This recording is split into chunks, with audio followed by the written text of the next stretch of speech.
नमस्कार। आप सुन रहे हैं कविताओं की साझा डायरी, जिसे लिखा है डॉक्टर आजाद जैन और डॉक्टर आशा जैन ने, मेरी यानी मृद्विका की आवाज में, सिर्फ बुक ऑडियो पर। सशक्त नारी तक रही दूर तक मैं, चाह रही थी एकाकार प्रकृति से, ढूंढ रही थी भाव प्रकृति में सौंदर्य के।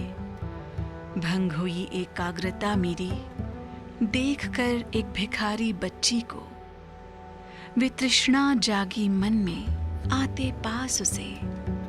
बचा लिया मैंने दामन बड़ी सफाई से, समझ नहीं पा रही थी उसकी भंगिमाओं को। बीबी जी, मुझे कुछ नहीं चाहिए, बस 1 मिनट रुको, चिल्लाई वो। पास आकर रो पड़ी और बोली, मुझे कोई काम दे दो बीबी जी, मेरा बाप मुझे बेच देगा, मुझे बचा लो।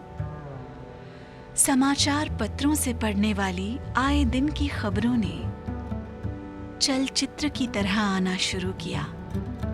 फला फला ने अमुक ढंग से धोखा देकर फला फला को लूट लिया और झिड़क दिया मैंने उसे।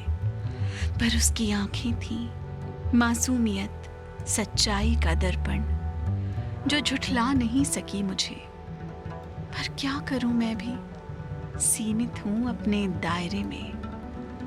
मैं भी तो एक सभ्य सुसंस्कृत ढंग से खरीदी गई चीज हूं। मेरी भी तो कोई अहमियत नहीं, क्योंकि मैं हूं भारतीय नारी।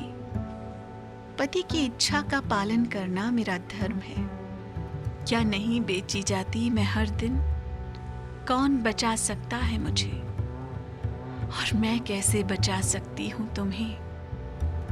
बुदबुदा उठी मैं उसकी जाती हुई परछाई को देखकर, और रो पड़ी अपनी नियति पर, अपने निर्णय स्वयं न ले सकने की मजबूरी पर। फिर जाग गई मेरे अंदर की सशक्त महिला। मैं ही तो बचा सकती हूँ खुद को, और तुम्हें भी नन्ही परी। फिर थाम ली थी मैंने अंगुली उस बच्चे की।